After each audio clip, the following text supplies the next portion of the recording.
I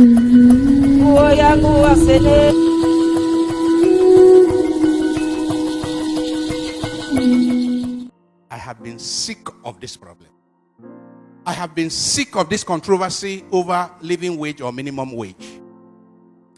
And I believe that something is seriously wrong with the heads of many of our leaders. How can anyone who earns 200,000, 300,000, 400,000, 500,000, not to talk of people who earn 1 million, 2 million, how can they go to sleep in good conscience every day? How can they go to sleep in good conscience and come out to sit down in a boardroom to discuss the sustainability or otherwise of paying 60,000 to the poorest of workers? How can we go to bed and sleep, all those who belong to the elite, who earn 2, 3, 4, 500,000, 1 million? How can you go to sleep in good conscience, I say, if you still have any conscience? How can you go to sleep in good conscience and come out to be debating? I hear people on TV, I watch people on TV, experts, economic experts, corporate executives, government officials, who are taking home more than $1 million in a month. And they are there arguing that 60,000 or over will destroy the economy, is not sustainable. How wicked! You give 60,000 to a poor worker, a poor worker who may have a family of 2 or 3 or 4, for his feeding, for his accommodation, for his house rent, for his medical care, for his children's school fees. How wicked! How blind! How can we do that? And we think that God will bless our country. We think that it is by bringing a new national anthem for God to bless our country. How can you commit this crime against humanity? For me, this is a crime against humanity. Because the poor people who cannot afford to buy gari, I'm not saying they will buy that they are to buy sardine. I'm saying buy gari, poor people who cannot buy gari. I'm not talking of meat or fish. Poor people are dying because they have no money to cure malaria. How can you go to sleep in good conscience? Those of us who belong to the elite, how can we go to sleep with good conscience and we are debating and we are discussing and we vote 500 million naira to meet and debate about paying 60,000 to the poor? My dear friends, I see this as a new form of apartheid. Nigeria is one of the most unequal societies in the entire world. A society where it's like the animal farm. A society where we have conspicuously rich people, people who are living in conspicuous consumption, and others who are in deplorable, dehumanizing poverty. If you have somebody in this country that takes home 1 million naira, I mean 1 million, I'm not talking of 30 million naira, 1 million naira in the month, and he can open his mouth to be part of a discussion about the poor getting 60,000 naira. I say anyone who earns up to 1 million naira in the month should keep his or her mouth shut when he hears them debating about taking 60,000 for the poor. More than 60 years after independence, we are running an apartheid society. This time it's not racial apartheid, it's economic apartheid. We are running an apartheid society of people of conspicuous consumption, flying in private jets around at government expense, people who are riding 4, 5, 6, 7 SUVs with pilot vehicles, chasing the poor out of the road, and poor people, you are debating, you are discussing, you are over 60,000 for the poor. You insult the poor by saying 30,000, and later you say 48,000, and now you say 60,000, and you pay more than 60,000, you come out with 62,000. You insult poor Nigerians. I say there is hardly any society I know that is as divided as the Nigerian society. And a society that is so divided is just sitting on a keg of gunpowder. I have warned here before that the revenge of the poor is at the corner. The revenge of the poor is at the corner. I am not calling for it, but it will happen as night follows the day. Because when you so reduce people, you reduce people to this dehumanizing level. Nature does not allow a situation of islands of affluence amidst a sea of poverty. Nature does not allow it. And let me warn those in the elite. Let me warn those in the tripartite committee of government. Let me warn that it is in the course of nature that when a predator continues to devour the very resources that the predator needs for his own sustenance, nature will take out the predator in order to have equilibrium, in order to have a measure of equilibrium. Nature is about balance, you know. All of nature is about balance. And human beings are part of nature. And Nigerians are part of nature. If the predator who needs the animals in the kingdom, it needs the animals in the book to survive, if it is recklessly devouring the very animals it needs for its own survival, if it is devouring it recklessly and senselessly, nature will step in and remove the predator so that there can be balance in the system, in the ecosystem. Let me warn that all those who are in government, I hear, I have not confirmed, that there are people taking home almost 30 million naira in the month. And you have the guts and you have the temerity to sit down, and your conscience allows you to sit down to discuss about 60,000 naira for poor worker for the whole month, and you are the one that has all the opportunities of extra code and all kinds of perquisites of office. You sit down to discuss about 60,000, and that is all that the person will have in the month. You sit down to discuss this and come out and say, this is not sustainable. How is 30 million naira sustainable in that economy?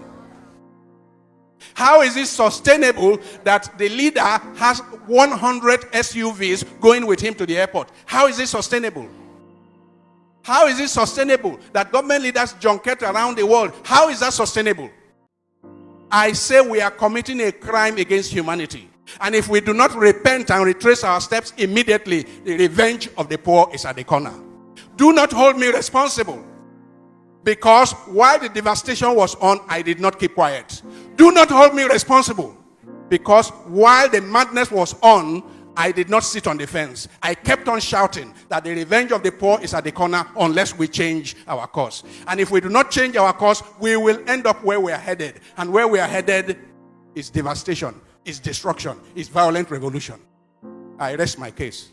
Wow.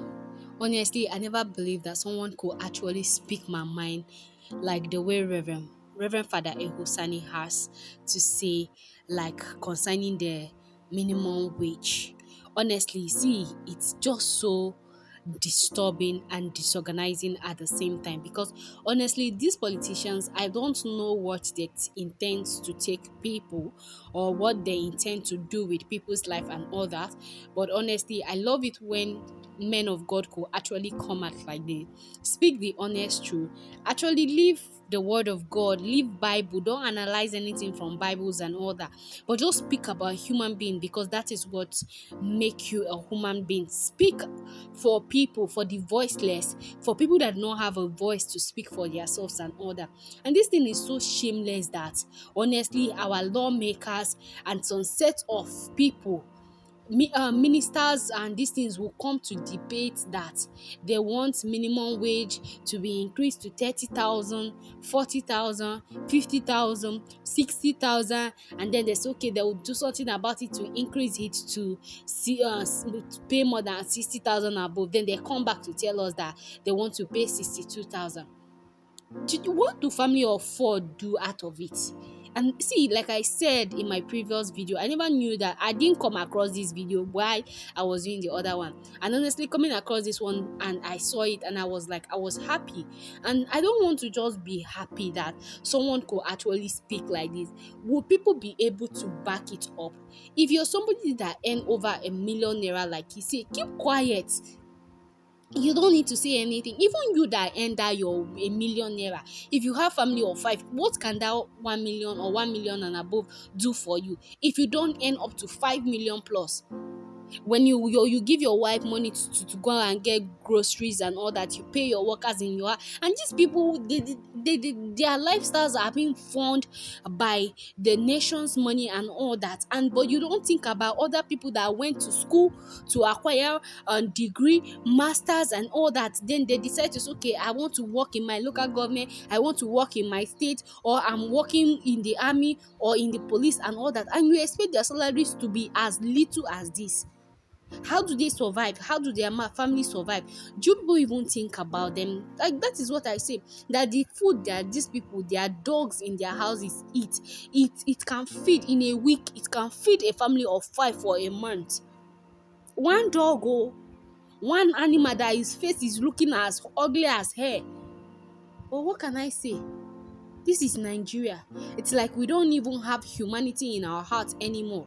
Anything that you don't think about people, it's like, I don't know whether once they get into office or once they get into positions, our politicians and a whole lot of people, once they get into that office, it's like their mindset, or they have removed their brain and their mind, and then they now trash it in their bin, or they just throw it into the Atlantic Ocean. That is what me I see. That is what is happening. Because I don't think that people that has feelings, blood flowing through their vein, that can think, that have mind of their own, can actually belittle some set or categories of people to that point. It's bad and it's inhuman, honestly, because I just feel like Nigeria is just a total disgrace and a total mess at this point. That is what I can see, because you are being employed into office as ministers, as governors, as president, as anything you could call. So far you are under the government, you're there to serve. And yes, we are all serving. These are government workers, they are not, it's not everybody that is in Nigeria actually doing government work and all that. We'll come to that in a separate video. But these ones are also government workers, but those at the top, it's like they'll open their mouth widely. The tap of water will just be going into them, so it's the one that is dropping out of their mouth little that the poor will go and put. Because if you are a teacher in a government primary school or secondary school, you get scraps of what their dog have eaten. That is what you get. So some people that earn over 2, 3, 5 million naira, they will now also be in that same meeting and be saying that the 60,000 is okay. They can waka. How is the 60,000 naira okay? Eh? People could open their mouth to just vomit rubbish and all that. Why? Eh? You don't even think about do you think of how much rent they pay a year? Do you think of how much school fees they pay? They'll say, government is giving free school. If it's the government school is free, how much will you pay? Even though it's 1 or 2,000, 5,000 has cleared those things. Okay, do you know how much Gary costs? These people don't eat chicken, oh.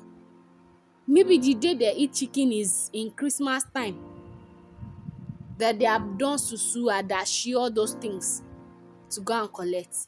Sometimes you do things you don't even think about your fellow human being. Do you know one thing? I believe that these people believe that they feel like there is still riches after death. They feel like they're going to carry their riches and all that to their grave, or to their next life, or to the world they are going after this one. But see, if this hellfire and heaven is actually real, the fire that is going to burn a lot of politicians and a lot of rich people in Nigeria and lawmakers in Nigeria also, is doing press up, is dancing zazu, honestly. Because that is what me I just feel like. I'm just so angry with the way our country, our economic sectors and all that. And this thing pains me a lot, because people that see how the economic sector eats in the world, in Nigeria, in Africa, and then they open their mouth to see for me these things. Honestly, they still have the stomach to come and say, it's okay now, it's okay, let them manage it. Manage go where? Manage it to where? Do you know how much a mudu of garri costs? Do you know how much a mudu of a cup of rice costs right now? 500 naira. Okay, what if your house, I remember back those days, we used to cook at least 5 cups. And we're just family of how many? 5 back then. My mom, my 3 brothers with me, because my dad was outside. I could remember we could eat once, it will still go around again. And we are children that are picky eaters that time, so probably the rest could be there. She has to look for people to go and dash it around our neighborhood so that it doesn't go to waste.